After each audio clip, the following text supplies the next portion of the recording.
That's a good tune. Look at that. Woo! Yeah. Oh, I read the comments. People are jazzed. People are excited. You know who you are. Oh man! Shout out to the author of that song, creator of that song. Anyway, it doesn't matter. Who was that? I don't know. Welcome back to Talos of Tech without Drew. Welcome back. It only took to Talos of Tech with. As you can see, Tailosive is a brand, not a person. We are down one person. This is very rare, isn't it, Mike? Cut out for like Drew right here, but whatever. Yeah, just the two of us, but that's okay. Every now and then, Sir Drew can't sit in, and believe you me, ladies and gentlemen, when I say we are kind of all over the place right now. Drew's extremely busy. Lord knows that Mike actually has like a legit job, so for him to find any time is kind of, how am I me here? Being a dad, like how do I even have time to be awake? But exactly. Welcome back to the latest and greatest podcast of the tech persuasion in internet history. Today, we're going to talk about the tech after Apple. Yeah. Whoa. Heavy stuff. I know. But first, this round table. I almost feel like it has to be a round table, given how much changes. Anything new or added to your ecosystem there, Mike? Absolutely none, I don't think. I'm looking around again just to see if there's anything new on the desk in the past week since we recorded the series intro beginning or whatever. No, I can't find anything besides a work laptop. So I'm pretty much dry. How about you? Did you buy anything new? No, I didn't buy anything new, but I've had a pause, a moment of reflection, if you will. And since you and I are custodians of said product, this week I have really been appreciating the iPad mini. Oh yeah. Like a lot. I was using this thing, like, here's the thing. Baby in one arm trying to like pat them and, burp them and fall asleep, and I'm over here looking at, rental cars or something like that for an upcoming trip, and the handheld form factor of the mini iPad is just Randy, why aren't you using your phone? Well, most of the time my mini iPad, my mini iPhone now too, is down or charging, and sometimes I'm like in this case while I'm multitasking with baby and looking things up, I want a screen big enough that I can show my wife and be like, hey, look at this. So I really like the iPad mini, and it's not even a new product.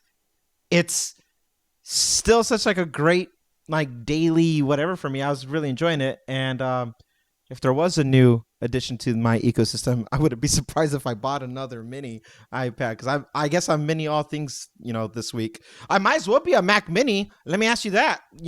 Seen reviews. I've been watching reviews now about the stats, which numbers, who cares? We talked shortly about it last week. Having a Mac Studio, and now there's a Mac Mini that can outperform the Mac Pro of all devices. Do you feel like I should buy a Mac Mini? That would see how I made it about me. A little bit unexpected, but also as a person who is a fan of desktop devices, my whole life has been filled with desktops. I think the only time it wasn't was during my college days when I just handled a Surface, and that was basically it. We never really had a dedicated area. We usually just had like a desk that maybe we would work on some like homework or whatever, but otherwise it was mainly just a laptop or a tablet on it. I am a big fan of the Mini, and I would think it'd be pretty logical for like your uses, because I don't think you're traveling around trying to juggle baby and do work at the same time. You're kind of grounded back at home, even though yes, you are doing like stroller walks and all that, or visiting friends, like you're planning to rent a car and all that. Maybe it makes sense to have the MacBook Pro, but I don't think you're going to be doing work on those trips. I think you're just going to be hanging out with baby, wife, friends, or family, or whoever. So a desktop might be worth it. And I think You know, your new stage of life. you brought up something that very true words spoken. I don't plan on working while I'm on travel anymore. And at the time, now a year and some change ago, when I bought the MacBook Pro, I was a different person. I wasn't even an expecting dad. It was just me, and I had a whole different goal with my MacBook, which I ended up using its full potential, and I still am. But when I go on trips now, especially with baby in hand, the lighter the cargo, the easier the trip is, and I find myself legitimately grabbing the iPad Mini first. Like that's the entertainment device, and that's me. The let me kind of tinker around or watch YouTube, and I use the Mini more than anything else. Um, and my MacBook stays docked a lot of the time. Mm-hmm. I'm not going to get rid of the MacBook Pro because I love.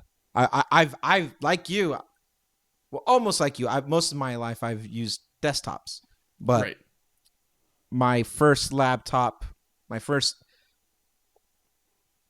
adult laptop, I would say, was a MacBook Pro back in 2010, 2011, and um, I love that thing so much, and I did not get another one until this new one here, because then I went to iMac, and I was considering a Mac Mini before the M1 Mac Mini, but now I see the M2 Pro Mac Mini, but I don't even need that. That's the thing. Here's what blows my mind about these M chips, and why like I am a little envious of your studio setup that you have. I don't need higher GPU, which is what the M2 offers. Like the M2 Pro and anything that's a Pro or Max offers more, oomph. What I just need is that good computing power for Logic. I guess streaming to a degree, but I don't stream in 4K. I don't render things in 8K. No. I'm not that guy. I'm not Marquez, I live in my bubble and I work within the realms of iPhone. Yep. That one don't never get tired of doing that. So I use the strengths of what the Apple ecosystem can provide me. Mm-hmm. And I think, we're all kind of doing that, right? So, the M2 Pro is not overkill, but I'm not necessarily using the full potential of the Pro yet, which is kind of cool. To Pro as in M1 Pro. Mm-hmm. So a part of my brain is like, I should have maybe a Mac Mini because they're so darn cheap. And this actually goes back to a conversation I think we've had off air. I might have said it on the podcast, but if not, I have entertained the idea of doing like more server based things, like running a 24-hour stream, Right, as like a radio station or whatever, like things that I actually want to have full connectivity to. A Mac Mini would be perfect for. I just plug it in and leave it alone. But so I ask you because maybe an M1 Mini is good enough. Maybe I should get a studio. Oh, I don't know. You can maybe find a decent price on a studio. I think maybe this time next year would probably be the golden time to get it, where like it's not too old of a chip to where you're sacrificing a lot on performance after M3 has come out or whatever. But you're still getting all the ports that you need or want, and it's still an M series chip, and specifically it starts at a Max chip. So in my case, I totally did not need the studio. I wanted the studio just because the ports. I did not need it. And then after looking at what the M2 Mac Mini offers, not just in its ports, but its performance, I could have easily just hung on to the M1 iMac for a long time and then had a nice little upgrade to the Mac Mini and finally gotten the ports that I needed. But like you said, at the end of the day, I think I'm pretty happy with my purchase, even though it was a lot of money that I put down. I think you didn't know the M2. Who knows? Yeah, it's the whole when do I buy? Like, I guess when you're ready or when you want to, in a way. As long as it's a financial. You'll wait forever otherwise. Exactly. So I figured, okay, I'm tired of like all the different adapters I have to plug into the iMac. Just give me ports that are integrated into the system. There it is. Yeah. So I think Yeah. for your horizon in terms of like ability to make music again, both streaming on or off or whatever, or having like a radio station type of thing going on. I do think a Mac Mini is definitely in the cards, just because when you go out and you have a kid, you're going to focus on the kid. You're not going to focus on work or anything like that. And even so, like the focus is on the kid. The focus is not really on the music anymore. I think that chapter has closed at this point for your life. But I do think like a refurbished M1 Mac Mini is a great idea for you. Not to replace the MacBook Pro, because I still think there is a use case for your MacBook Pro for if like you travel to California and you got some photos on it, or you wanted to do something else, collaborate with someone else. I mean, I would even if even- the situation allots for it, if I'm in California, I wouldn't be opposed to still doing the podcast remote. Like that's not like off the cards. If the schedule allots, if the schedule is open for it, then I would do that. But otherwise, I don't know. I'm in a renaissance period in my life right now, Mike. I don't know what I'm doing. Well, I do know what I'm doing, but I don't know how I want to approach it. I find it very interesting that once again, it looks like the minis are prevailing for best value. And again, we got iPad mini, best bang for your buck. iPhone 13 mini, best bang for your buck. And now you legitimately a cheaper Mac mini with an M2, best bang for your buck. The fact that you can spec that thing to far supersede the baseline Mac Pro just still blows my mind. So for me, I feel like I'm looking for a lesson in this, and if I was to try to pull one out, I would say that well, two things. First one, I forget how Marquez says it. Good products are getting cheap, and cheap products are getting good. This one is the latter. Cheap products are getting good. They're getting gooder. Whereas a base model, mini, anything packs a punch for most things. If obviously you're a web developer, you have to render lossless files of some caliber, then obviously you're a niche category of it. But for most things, even me, I can't help but challenge myself that like I know I can open my suitcase of tricks and techniques and expand my library of sounds. And to a certain degree I do. But I like the challenge of like make it work with less, because I feel like restrictions drive innovations of the mind. You have to get creative.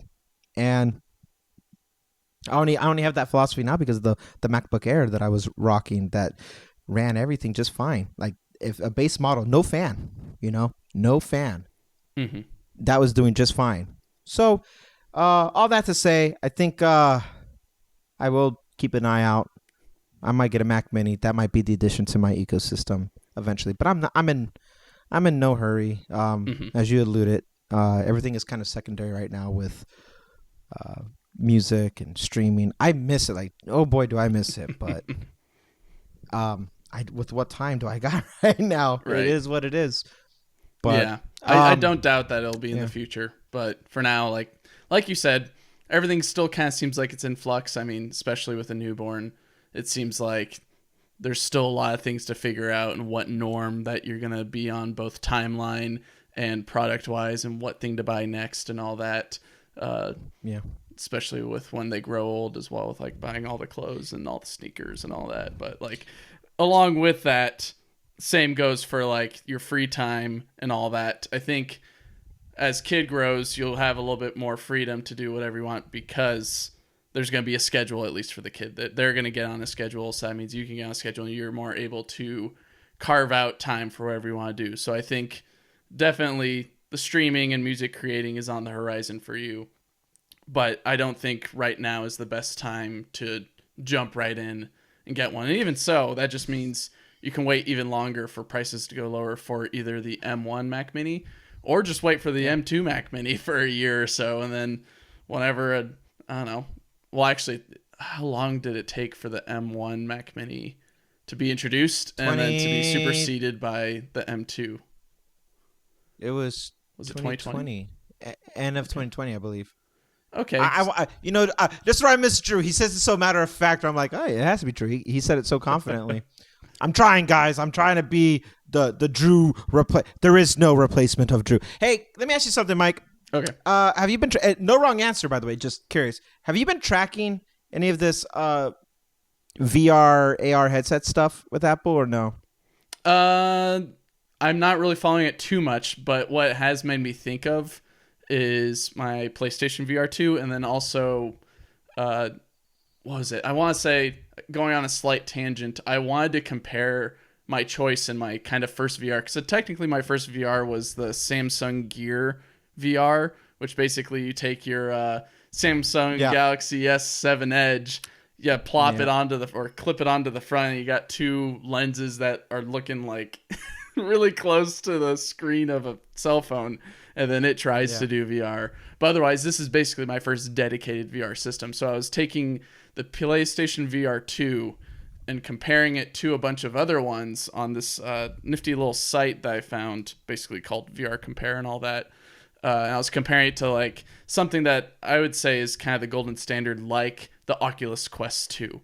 And then some new higher end ones like the HTC Vive XR Elite and the MetaQuest Pro. And just looking at those and being like, all right, is this a good bang for my buck? And does it make sense for me, being one who owns a bunch of Apple products, but also has a PlayStation 5 and an Xbox Series X? And I guess it does make sense to not get the HoloLens, because that's been discontinued. Also, is already really hard to get in the first place. So Windows is already in the picture. But looking at a bunch of the specs, like the PSVR 2 is a pretty good all around. If you're assuming that you don't really have like a Windows machine to run a lot of games on it, like whether it's Steam games or anything else. But still, the golden child, I would say, is the Oculus Quest 2. But let me get to the point. Looking at all these and then thinking about what is being reported about the Apple AR, VR OS, or whatever product they're thinking about maybe coming out with. So far, they're saying Apple Reality Pro seems to be the new buzzword. Okay. Anyways. Yeah, right. Yeah. Right. Whatever they want to call that thing. If it's still probably going to come at like the price of $3,000, that's already double what I think maybe not the most expensive VR system is out there, but at least it's double what the MetaQuest Pro is. And that starts at like $1,500 with controllers. We don't even know if controllers are coming with the Apple Reality goggles or whatever. I already forgot the name of it, but like maybe use your phone or whatever or something, because that would make sense. Because it's so Apple. They're saying that the partly maybe why, if it is going to come in at $3,000, is because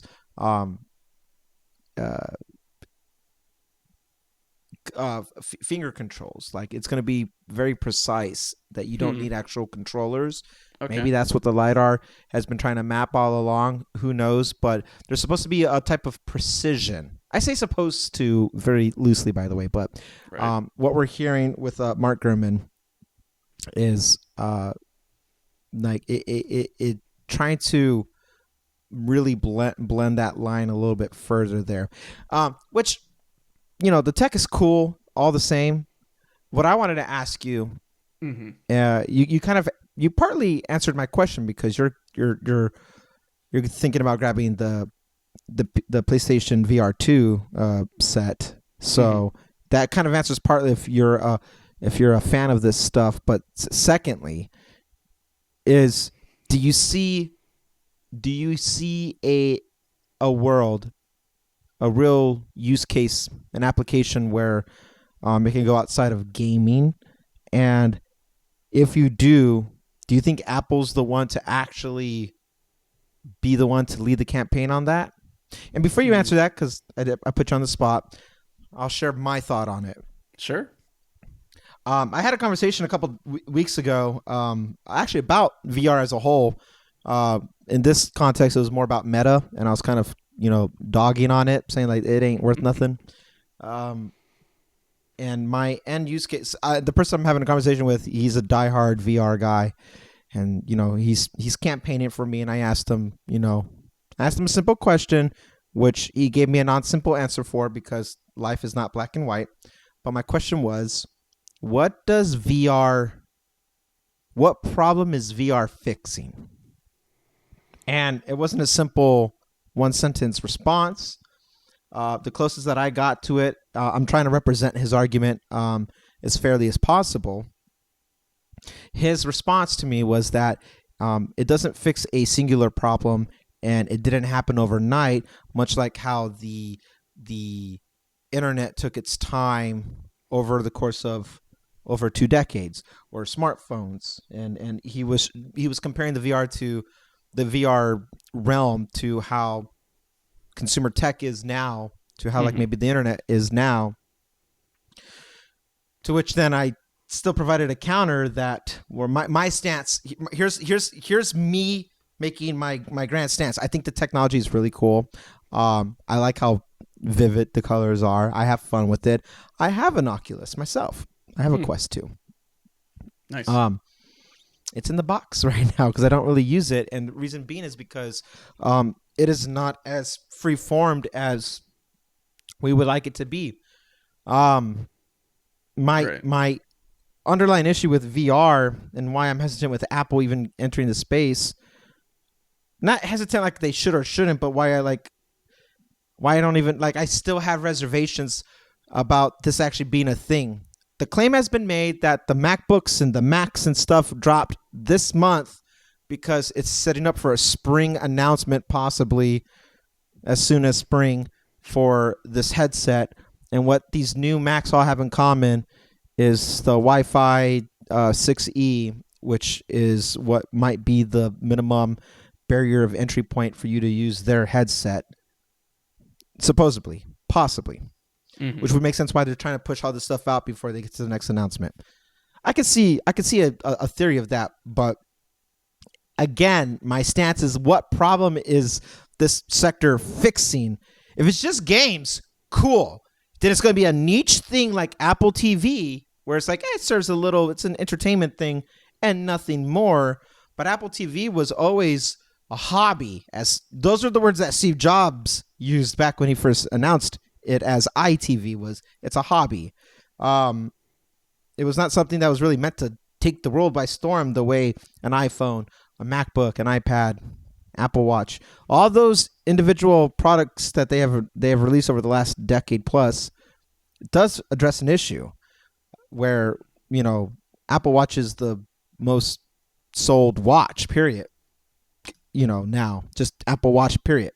iPhones are, they speak for themselves, and iPads iPads, I say, were the weakest out of the lineup there, whereas MacBooks have been around the longest. So it's a personal computer, right? So they each addressed an actual issue that they can fix to help move something forward. An industry, health with fitness plus and all that all ties into the watch realistically.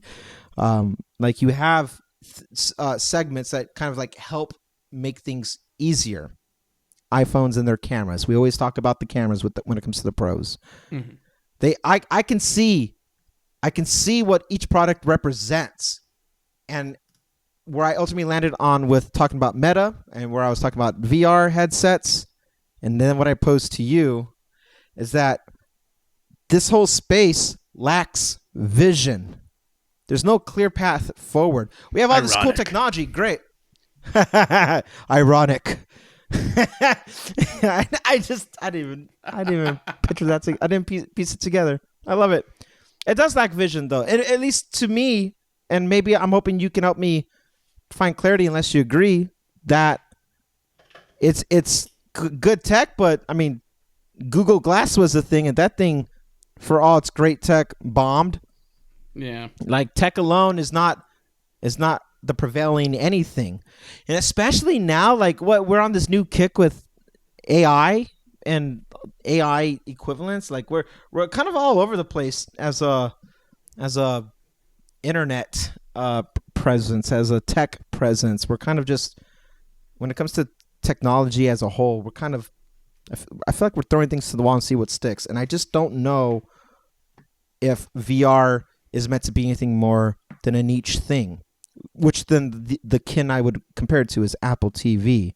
No one needs really an Apple TV. Everything else, you can make a case there's a better version of something, but then Apple found a way to make it do its whole ecosystem, right? Sure. I don't know what VR headsets, AR or mixed reality, I don't know what this offers us in this space, because to date it has lacked vision, and I don't know what problem it's fixing or solving without it's like Web 3.0, that people are, we're using buzzwords at this point, which are empty. NFTs don't fix anything. Crypto doesn't fix anything. It was causing a problem to try to fix it, but it was the problem within itself. I kind of see that with the headset space. But Yeah. so that's my stance. But what do you, where are you at with that? Do you agree with me? And if not, please bring clarity. I guess But if you do, then a counter elaborate. question I would pose to you is,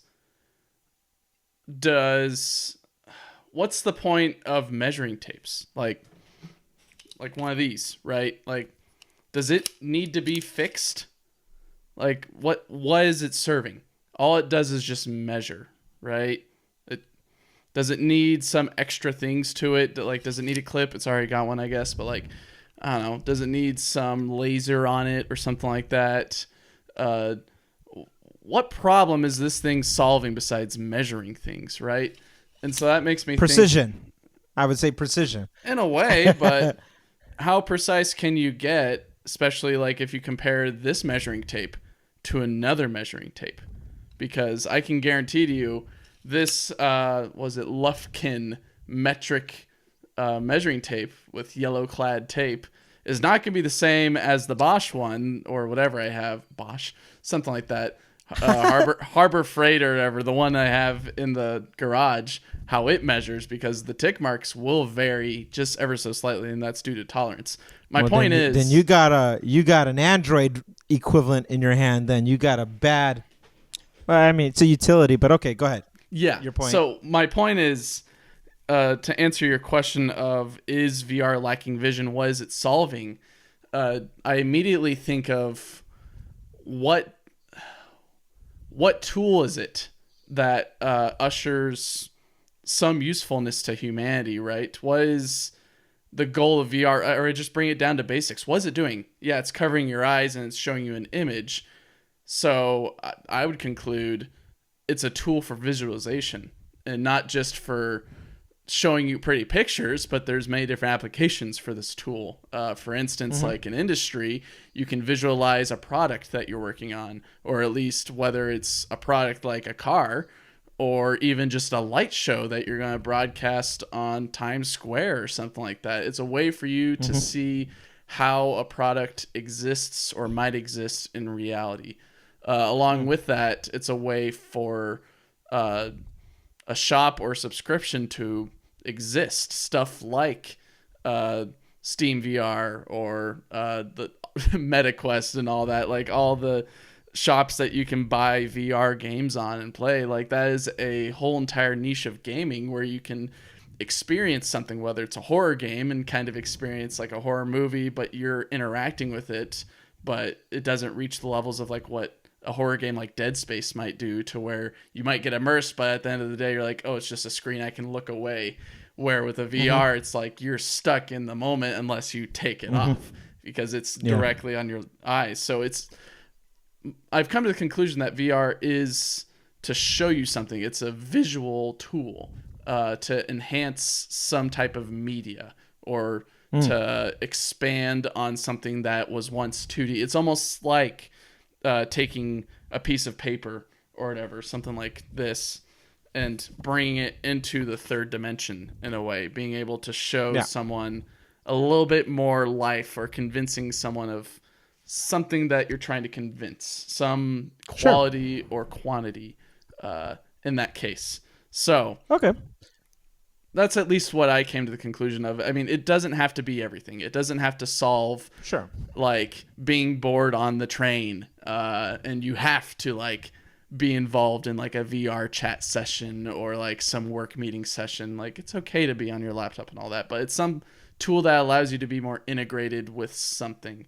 And it doesn't even have to do that in the case of many things like, I don't know, watching a movie. If I remember back with my Gear VR system that just had a cell phone plastered to it, there was a mode where I could watch movies on it, and I would just have to open up like the movie app or whatever on my phone, and then I can watch, I don't know what was out at the time back in 2016 or whatever. I don't know, Star Wars: The Force Awakens. Yeah, Star Wars probably. Something 15, like that. I think. Anyway, I get your point. Yeah. Yeah. So like, it can just be something that's 2D, but it's just putting you in a space where like you're all kind of shaded and blacked out from reality, and you could just enjoy a piece of 2D media. It doesn't have to be the Swiss Army knife of everything. It can be. I think there's many cases where VR can be that Swiss Army knife, like some reports saying this Apple product can be VR and AR. That'd be neat. It's like what the HTC Vive is trying to do with their goggles, where it's got to pass through and all that. And the same with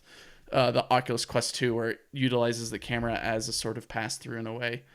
It can do that, but I don't think it has to. And even so, how long have VR systems kind of been around as a consumer product that you can buy? Not really long. It's almost like on the same wavelength as electric cars. They haven't really been around for that long, and we're still just dipping our toes in this vast ocean of what this new media or tool can do for humanity. Yeah. All right. So it's going to sound like I'm changing the subject, but I promise it will all make sense at the end. I will bring it back. When you open up Instagram, what are you... The word I'm going to use is bombarded with, but what are you normally presented with in a matter of moments when you're scrolling? I'll do it right now. If anything. And I don't mean ads. Yeah. I mean the media itself. So immediately I open up Instagram and I see a NASA post. I see some of my friends that have stories and all that, and some comments at the bottom. But mainly, I mean, that's what the splash page shows when I open up the app. I don't know if you're trying to go for face value on this exercise, or if you wanted me to scroll. Well, where I'm getting at is I get reels that I'm not subscribed to, but I get reels. That's their TikTok equivalent, right?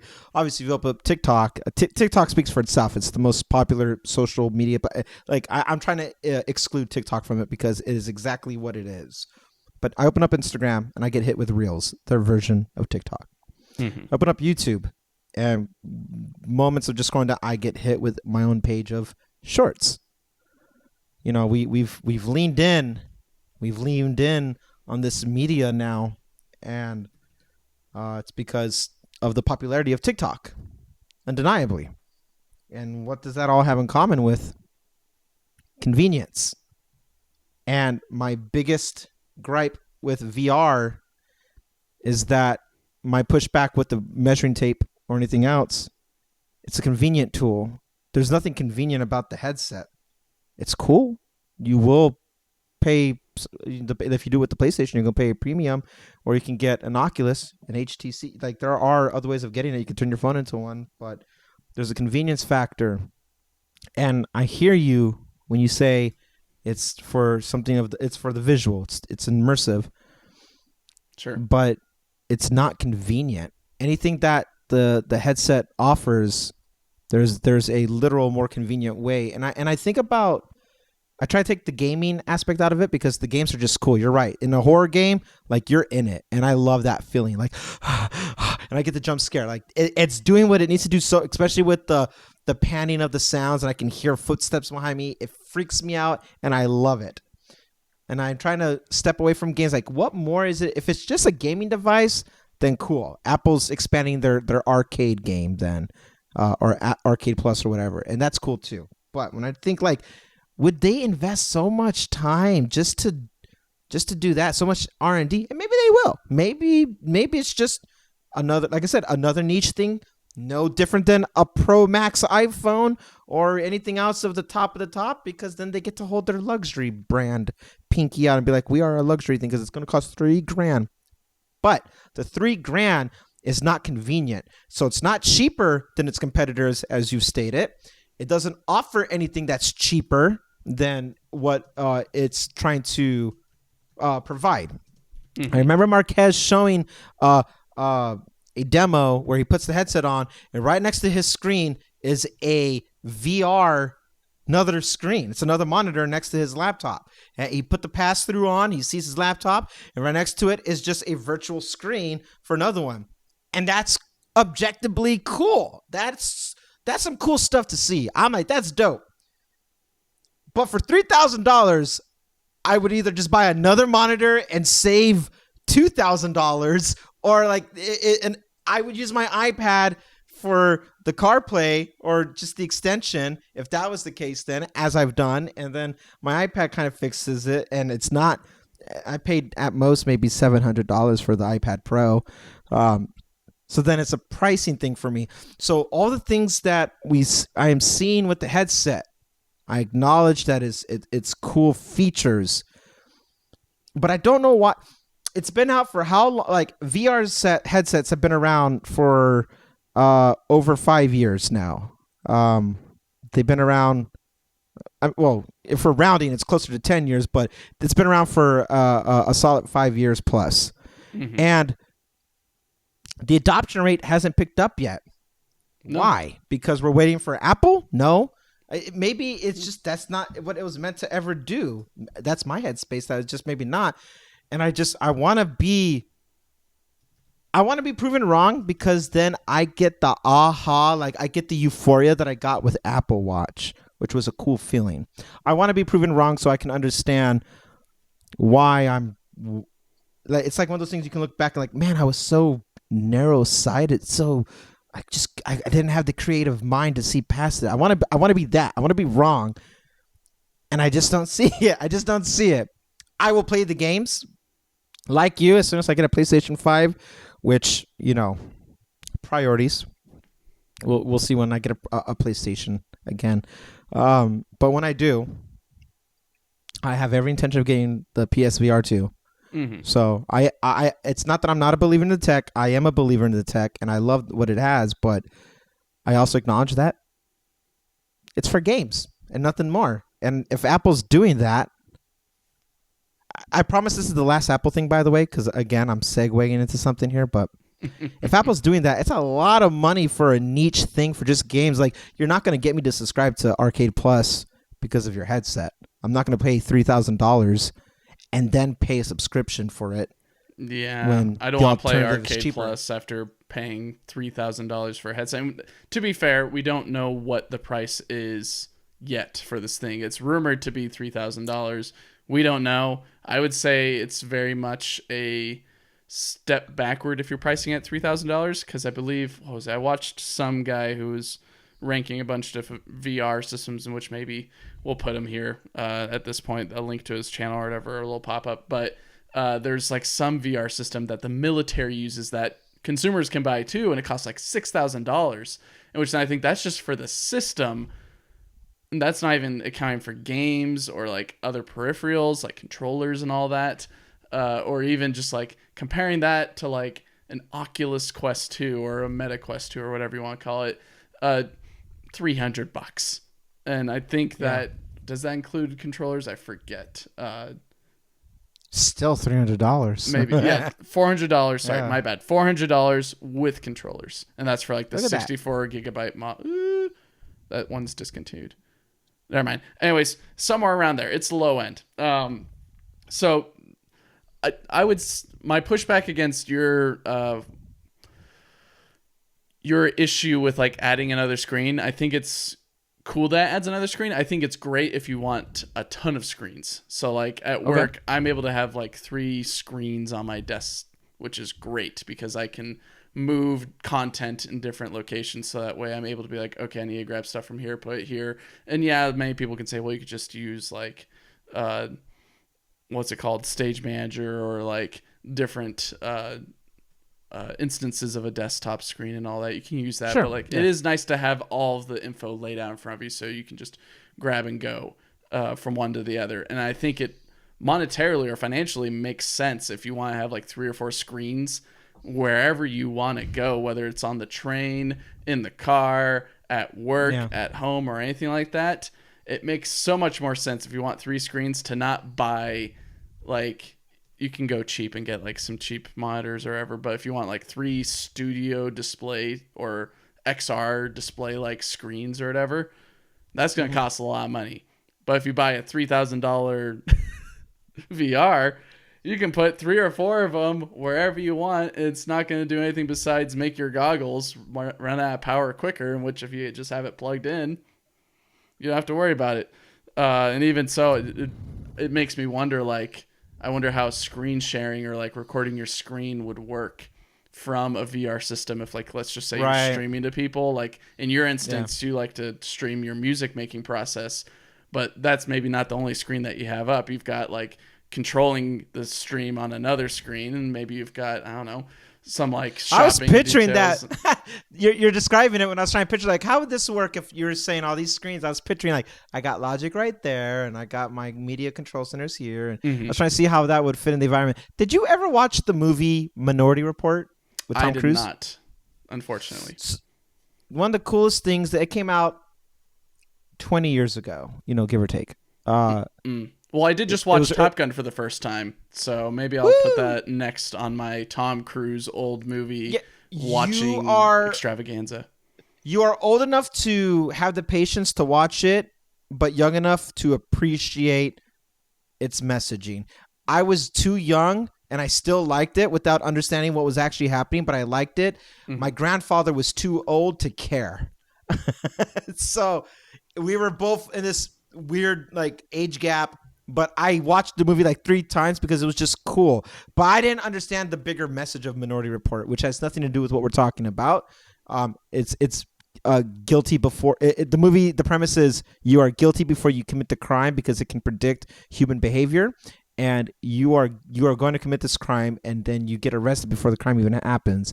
And so it's a big old social, like, oh, is this appropriate? Is this how you? So that's the premise of the film. But Minority Report, what I remember very distinctively was Tom Cruise is doing this, and he's touching the screens, and he has all these screens he can move, he can resize, he can look at the contract. This is the person, I got to do that, and he swipes it away, brings the next one in. He's doing all these motions. I'm like, that's really cool. And that's what I kept thinking, like, that's what VR is going to be. And so I realized that my premise was wrong, that Tom Cruise wasn't wearing a headset while doing that. It was projected in front of him. Whatever this projection is, that's what we would be working with in 2023. The closest thing we would probably get to that. Well, right now it is a headset for VR, but we're trying to people talk about the Apple glasses. So an AR at that sense would be your next equivalent of it. But how cool would it be that you and I across the country can bring up the same graph and look at it together as if no different than if you were right next to me and we're doing the same thing, and we don't need to wear 2 separate headsets for you to see the same information.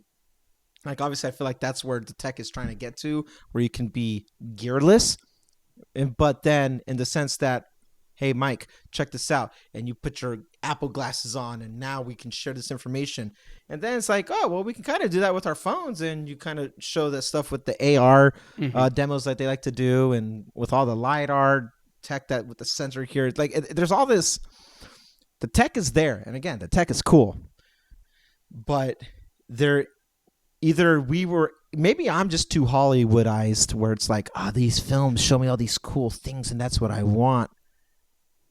And I want it to believe that there's something outside of just gaming, because the gaming is fine, especially if you're doing Beat Saber or horror or something that involves, like, I mean, people play Minecraft. They're walking around having fun, doing a little thing in their little block world, and like, it's cool. It's objectively cool, but life changing. I don't know. Anyway, okay. So, Mike, at the opening of the show, I said tech after Apple. Okay. Rome inevitably fell. This is way before Apple. Rome fell. Great Britain, the British Empire, well, it's a it's a hollow shell of what it once really was. It's now just there in name, but I the Great British Empire is not what it is anymore. Thank goodness. Thank goodness. Yeah. No taxation without representation. Okay. This is what happens when you have two Americans on the podcast. Was Drew not American? I'm just saying, in my server, we have a lot of Euros or whatever they call them. So I naturally have a headspace of that is now global, international, I think outside of the United States. But anyway, every great empire falls. Mm-hmm. Mm-hmm. Yeah. Inevitably, that's just human nature. Like every great something falls. The Egyptians fell. The Aztecs fell. Rome fell. I mean, the Genghis Khan, his rampage throughout all of Asia, even that eventually, like it all fell. Nazi Germany fell. Well, that was a lot quicker than what they wanted, but it all falls. It all falls apart. There's always a replacement. Ideally for something better, right? Each thing falls for something better to take its place. Don't worry, we're still monetized. Don't worry about it, Mike. It's okay. It's okay. I'm sorry. Am I not allowed to say the... I'm trying to figure out where you're going after Nazi Germany, but okay. Yeah, am I not allowed to say the N-word, Nazis? Sheesh. All right, so I get what you're trying to set up is Apple falls eventually, or they're doomed to fail eventually, whether they fizzle not fail out. As in like bankrupt, not bankrupt, but for the longest time, like Microsoft was head honcho. And you can make the case Microsoft is still head honchos when it comes to desktop computing. Like objectively, there's more Windows than there is Macs. Okay, fine. Mm-hmm. But everyone's on their phones, and Apple holds that as a contender. What, in your mind, what replaces Apple? I'm not saying an existing company like Tesla, or the answer is Tesla, by the way, or an up-and-coming company that hasn't been created yet, the Mike Randy company, I don't know. But what replaces Apple and dethrones them for what they are known for now? The most profitable company in the world, the most valuable company, and the most beloved brand in the world. We all love it. That's why the show exists. Mm-hmm. Eventually, one day, hopefully not tomorrow, but one day, Apple will fall and get dethroned unceremoniously, possibly as well.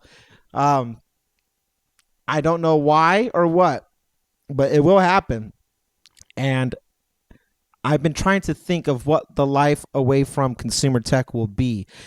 Either the question is posed as you and I as adults into our 40s at one point, maybe like just interest change, or it just in the macro scale that something actually comes around and dethrones it. I see a world, tell me if you agree, I see a world where Apple is no longer king. What takes Apple's place and why? I'm trying to do the Lex Friedman right here, where I look down and I pose the question, then I look back up. What takes Apple's place? Like what dethrones it and why? What do you see? I have a theory, and I want to know what your theory is. So it's hard to say. I mean, I don't know if you could actually put it to like an up and coming company right now. I would say because computers existed before Apple did. Apple took the technology and were like, let's do something with this. And they revolutionized computers in the way that they work or they look and feel and all that. But computers existed before Apple. I mean, heck, look at World War II. There was computers there. Even look at Apollo, the Apollo program here in the States for space exploration. Computers existed, whether it was just something that was worse than like a calculator, where actual people were called calculators because their job was to calculate. Computers still existed. Boom. I know, like back in the day. Your engineering brain is showing. Right. So it's hard to say whether that company exists today, or whether the genius behind that company who incepts this beautiful or horrifying, it could be both dystopian or fantastical in nature for whoever this person is that brings about a new age of electronics and technology or the way that we experience reality. But I do think the tech is kind of out there or up and coming, like what Neuralink is working on or trying to get done, which is a chip that goes into your brain as minimally invasive as it can be and is able to connect you with the internet or reality in a way that couldn't before. Whether it's like bringing stuff up in a artificial way to where like you're seeing stuff that other people aren't seeing in a weird schizophrenic way, but in actuality you are very much in I can see sound. Right. Meanwhile, you have like a logic page kind of on the upper right or whatever. Stuff like that. My window's right there. My logic. Yeah. Go on. Right. Yeah. So I do think technology like that is what's going to be the future, just because that's what makes sense, right? I don't think we're going to hang on to bricks in our pockets forever. It doesn't really make sense if you think about it. Why do I have a brick like...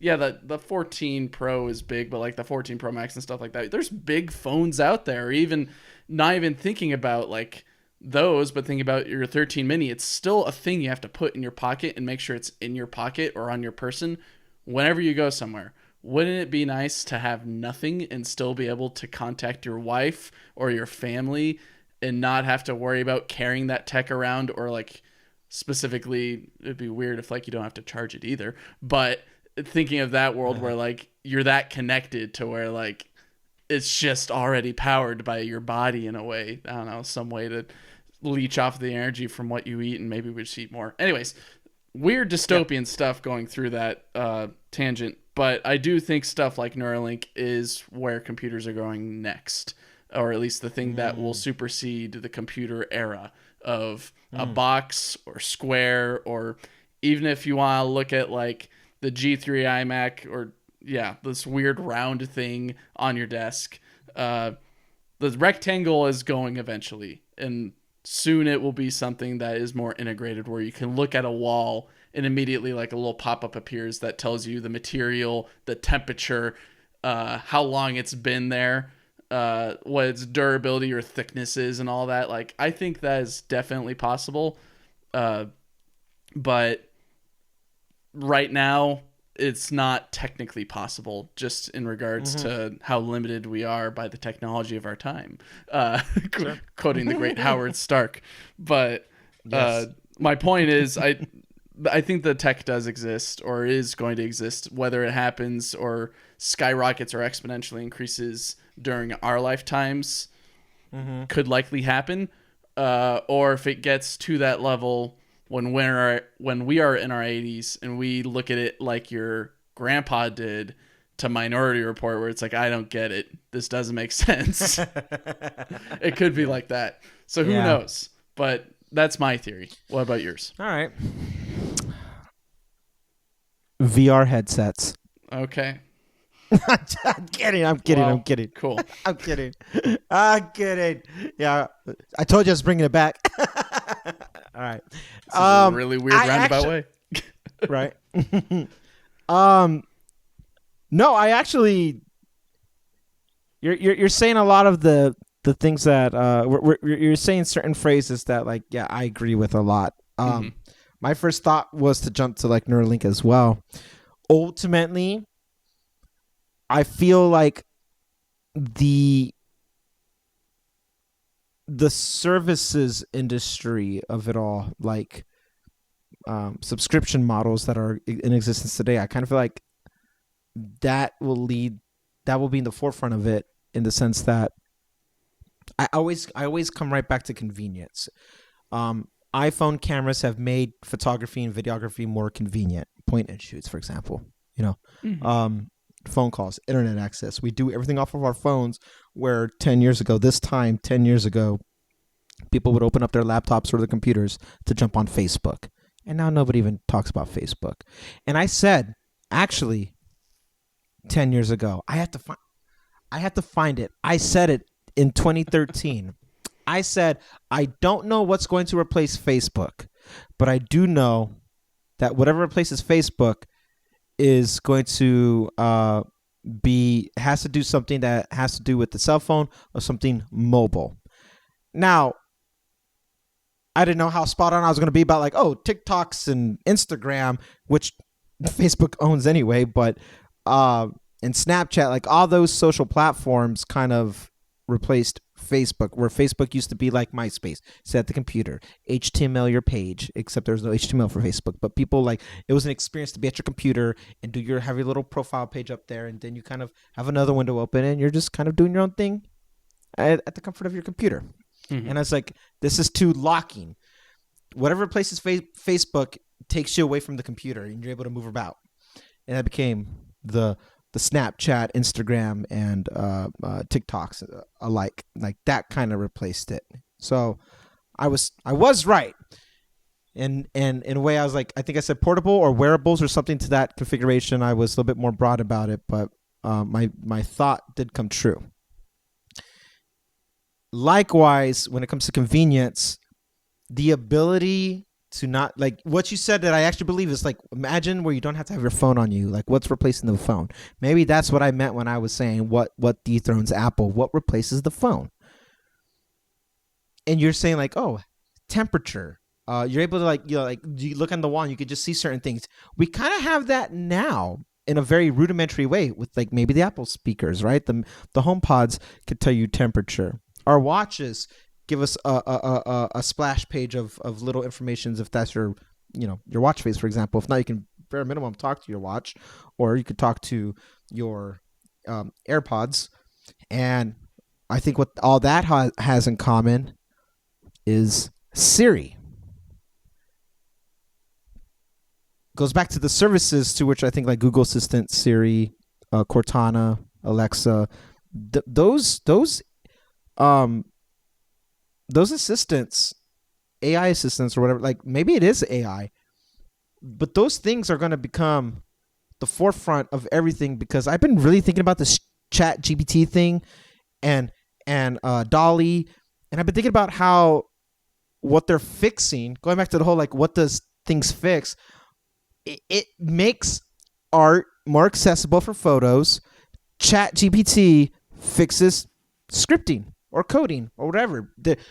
I read this news article that said like a college or a high school.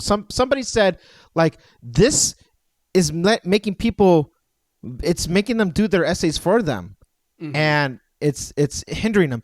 And the creator of the chat says, "Yeah, well, we found a way around calculators, didn't we? Right. We'll find a way around this." He basically said like it's not going away. No. And that like kind of took the wind out of my breath. I was like, whoa. Well, I mean, because he's right.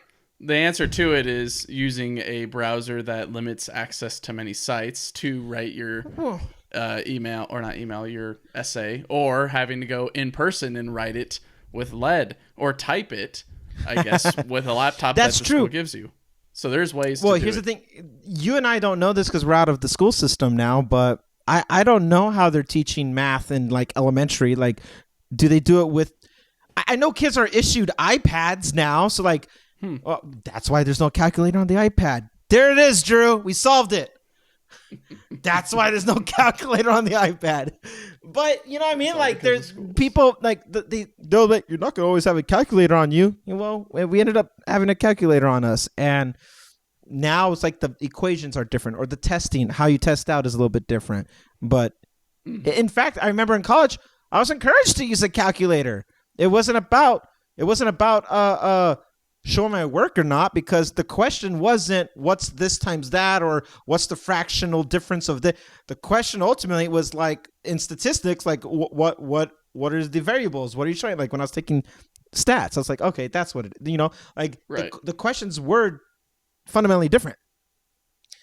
So what dethrones Apple, I believe, has to do with services. In the integration, the way we have Siri and Google Assistant, Cortana, and Alexa, and maybe something else. Maybe there's something like the way Matter is bringing HomeKit together. Their version of Matter brings these AI assistants together, and they integrate the AI portion of it now, where maybe it's open source. Even how AI is just able to, AI. What it fixes is just it's filtered, like with the chat part. You ask it a question, it gives you an answer back in an artificial intelligent kind of way. But it's really not that much different than when we're talking to Siri now, except its resources are so much more further out, so it can actually bring you information back. Whereas Siri is very locked. And I say Siri specifically because I'm trying to figure that world that dethrones Apple.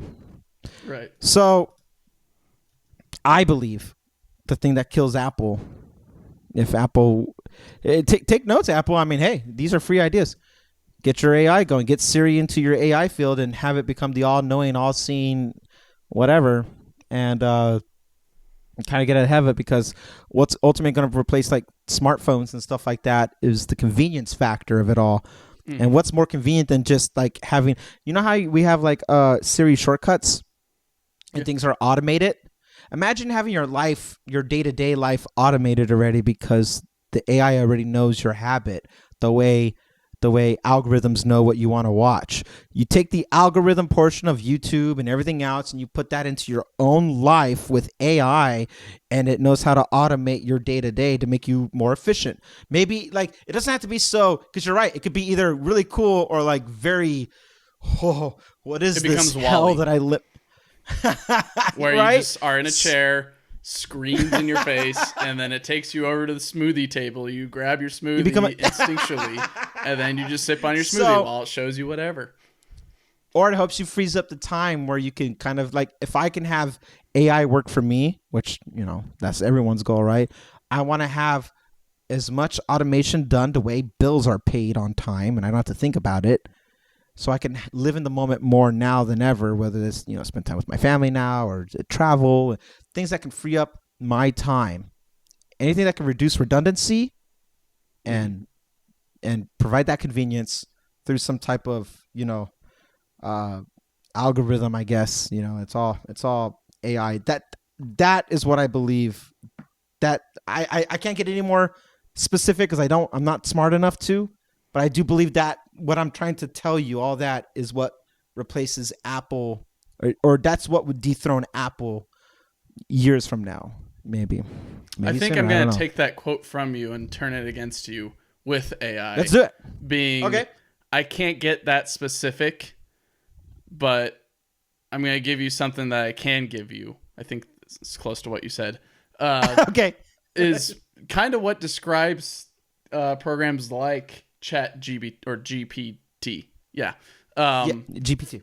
For example, you reminded me of a video that I watched from one Charles Cornell, who does a lot of music reviews on YouTube and all that. He basically listens to whether it's anime music or a certain song or whatever, analyzes it, kind of recreates it on his piano, and then goes into like music theory about it. And he basically does this with Chat GPT. I don't know why I'm having such a hard time saying the name of it. Just say chat. I get Yeah. you. We'll Anyways, he tells it to write jazz, and it does it wrong. He says, do it in like C minor or B major or whatever, and it just doesn't write the song in that key, which is hilarious, because then he's like, no, you wrote it wrong. You'd want to do this. And it's like, oh, my bad. Well, here's an explanation. Like, it gives like, here's maybe a correction. And then at the end it says, I'm not a music professional. You should probably consult one. So it's like, okay, well, it kind of ties back to like, I think this is what your, maybe your main theme for this episode is. It's just another tool in your pocket, right? It might be able to do many things. It can't do everything in a way. Yeah. It's a wrench. You can use a wrench as a hammer, Yeah. but it's not the best tool to hammer a Right. nail into a piece of 2x4 or whatever Yeah. you want. And the same with like VR. It's not going to solve everything, and neither is Neuralink. Is Neuralink going to solve happiness? Probably not. No, they have antidepressants for that. Right. Is Chat GPT going to help me solve this differential equation? I guess maybe, but is it going to help me solve this specific engineering problem that I have at work? Probably not, because there's an infinite amount of answers. I could think of many in my line of work that you could try to throw AI at it, and it just wouldn't know what you're talking. It would look at you as if you're speaking Portuguese or Japanese or any other language that you might not know, because it's like, I don't know what you want me to do. So Yeah. I think it's very much we have these tools like VR and AI today, but they're limited. But that doesn't mean necessarily that they're flawed to the point where we should discard them. I think there's much more room to grow, kind of like how computers had much more room to grow back in the 80s. And we'll see kind of how it elevates them and humanity to a level that maybe we see VR more in public transportation. We see AI driving these cars while we're in a VR session or something like that. Or we have Neuralinks in us and all that. Who knows? Yeah. The future. I am so glad you is brought unknown. this up, though, Mike. For real, I have to interject because you brought up such a great point about the music, and it can't play this thing in G minor or whatever you said, right? And it can't do it.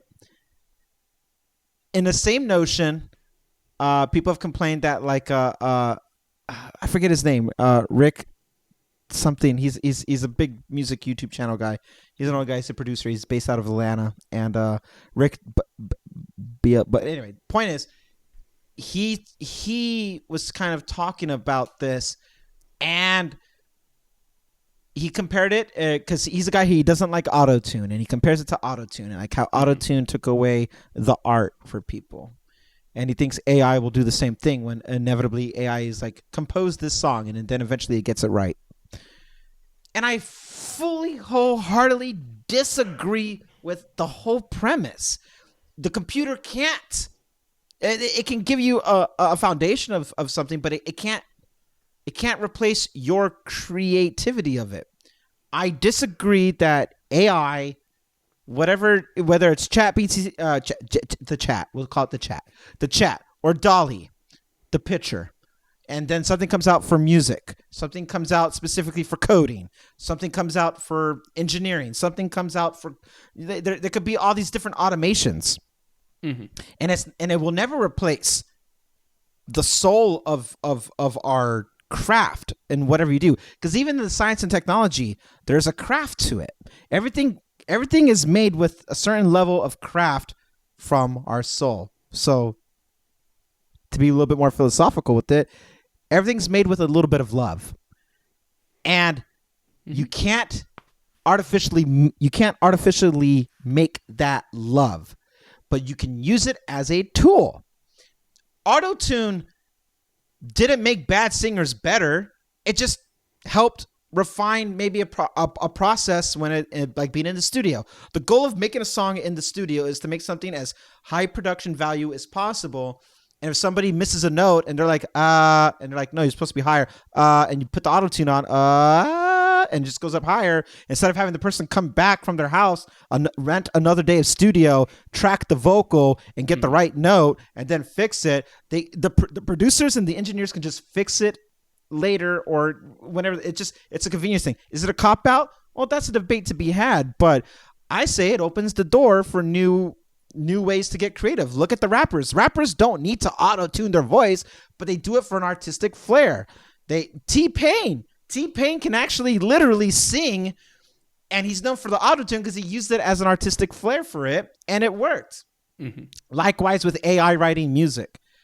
If I was to have AI write a song for me, which I'm sure I can't wait to try that demo, it will never replace the soul of what it is, because at the end of the day, you, as the architect for it, you're the engineer, you still create the final output of, say, like that song, or for that softer tune, that auto tune for it, or you're still the author of your script that you're writing that the chat pushes out. You're still the photographer or the painter for what DALL-E puts out. You can still go in and fix it afterwards. You still have creative control over the final product, and something can be used as a stepping ladder to help you get to the next thing for it. So in the realm of arts, I'm all for it because it doesn't take the creativity away. If you are not a good songwriter, for example, since we're talking about music, and specifically you, Mike, say you're not a good songwriter. Thanks. No, I'm not. no AI is going to make you a better songwriter. It might give you the sounds you're looking for. Hey, that sounds good. but you're not a better writer for it. You're not the songwriter for it. It's not. People who do a side by side for it, though, they can see that they're, hey, shot on iPhone, shot on a red camera, and you could tell which one has the better computational photography or videography, but it does not discredit what the iPhone is able to do. So AI, at the end of it, is wholeheartedly a tool. And I see that you sent me a link here. I'm not going to click it, but that's the thing that I was talking about before. Yeah. That's So, cool. Where are you wrapping us around to then, Randy? How are all these combined? Is my theory that all this is tools to elevate humanity in regards to the Apple VR system and just VRs in general, and what's the future for humanity? Is it Neuralink and all that, and AI and all this? That? I like the idea of I like the idea of Neuralink if I can forcefully override and unplug something. That's every mankind's greatest fear, something taking control of their brain. Because at what point, what thoughts are your own? You know. Yeah. Well, that's a good question. Just for humanity today, you see so many people just copying other people on YouTube for like the same exact thing. Sometimes it's a carbon copy, like quite literally just a re-upload, and other times it's a reskin, or even it's just a unoriginal idea where someone blatant ripoff. Yeah, blatant ripoff. It's like, I heard that before last week. I didn't need to hear this again. You didn't add anything new. So I think that already exists. Yeah. Anyways. That's true. No, I you can make a strong case for that, and I would not disagree that a lot of people, they don't have original thoughts. That's why politics is so gross, because people look at they look at politics like it's a sports game.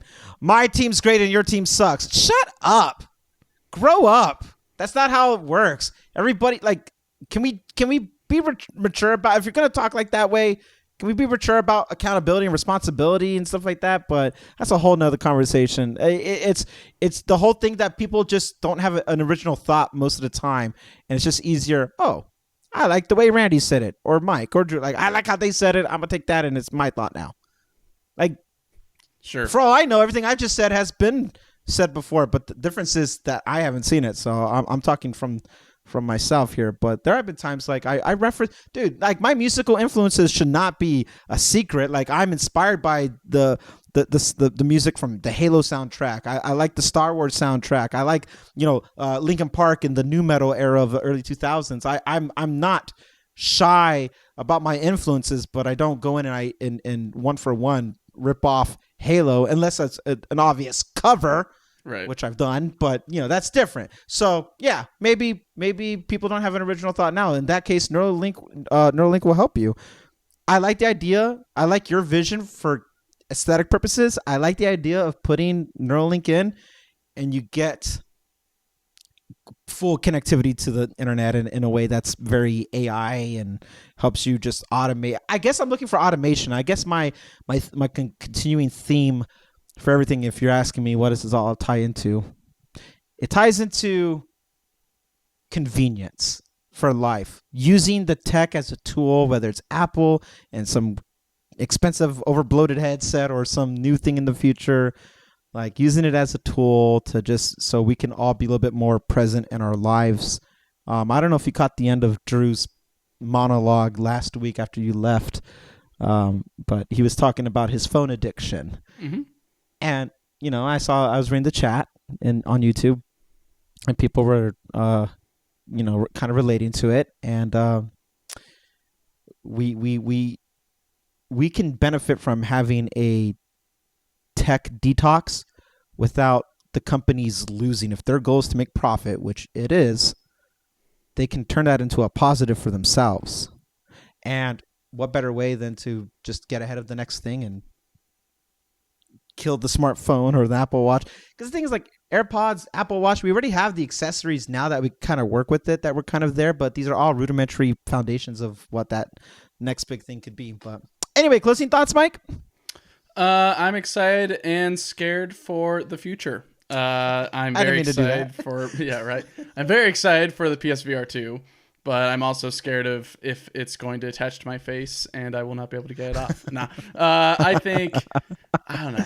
The future is unknown. And I think kind of taking the message that we had, I think in the last episode after I left, is that it's good to reflect on the present and the past and like kind of not take things for granted that we have today that might get brushed away in the future, or something that we just ignore today as like, oh yeah, whatever. And then later in life, you're like, that was a pretty like authentic time for X or Y or whatever. Yeah.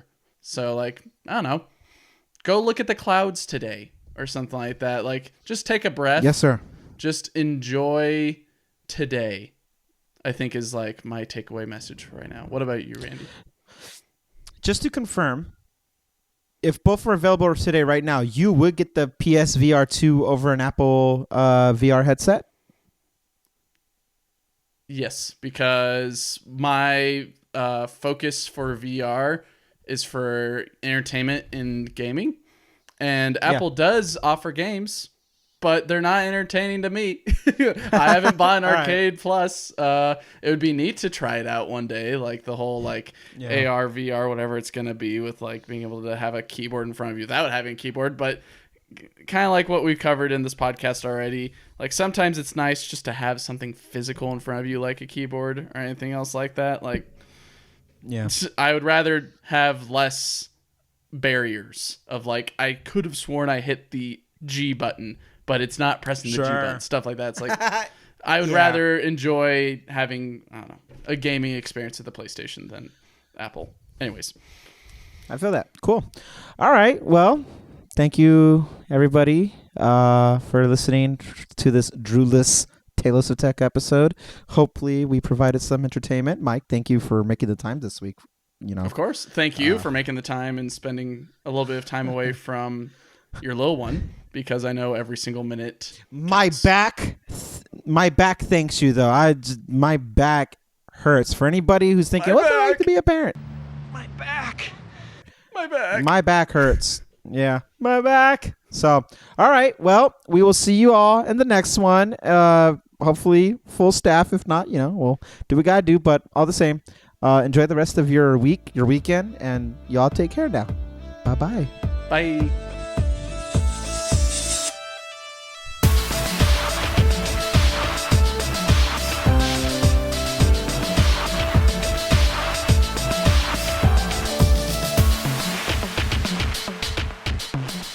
Let's try that one more time. My bad. I went off my own sync. Sorry.